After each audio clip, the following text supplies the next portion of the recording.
আর যার কাছে সবচেয়ে বেশি মূল্যবান বস্তু থাকে তার পেরেশানও বেশি। চোরের ভয়, ডাকাতির ভয়, এই ভয় মানুষের মধ্যে থাকবে।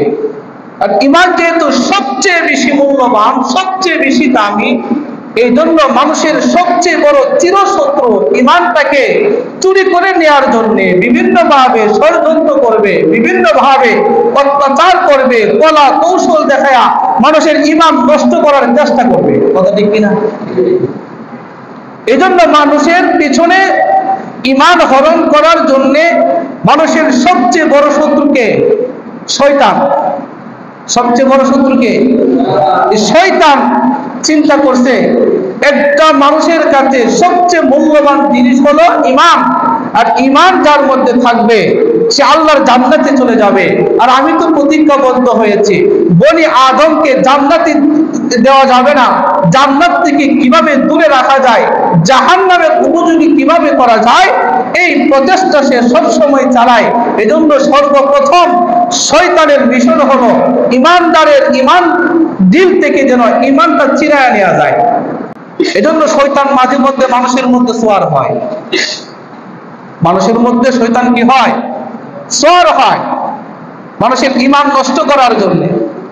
কারণ ঈমানটা আল্লাহ তাআলার পক্ষ থেকে সবচেয়ে মহামূল্যবান বস্তু, আল্লাহ তাআলার বড় অনুগ্রহ ঈমান। আর এই ঈমানটা নষ্ট করার জন্য শয়তানের মেহনত বেশি। কারণ শয়তান ভালো করে জানে যার মধ্যে ঈমান থাকবে এই ঈমানদার ব্যক্তিকে আল্লাহ তাআলা জান্নাত দিয়ে দিবেন, আল্লাহ সব গুনাহ মাফ করে দিবে। কিন্তু কোন মানুষ যদি শিরিক করে, এই শিরিক করার কারণে আল্লাহ তাআলা তাকে জাহান্নামে দিবেন।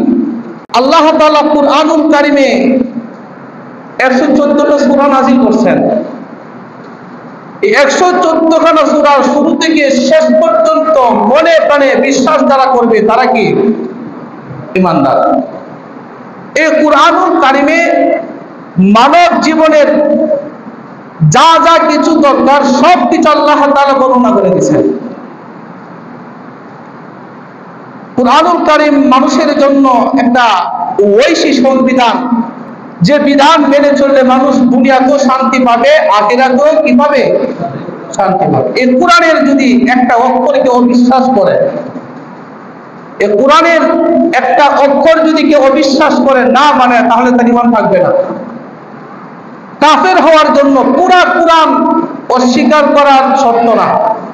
কোরআনের একটা অংশ, একটা আয়াত, একটা বিধান, একটা আইন যদি কেউ অবিশ্বাস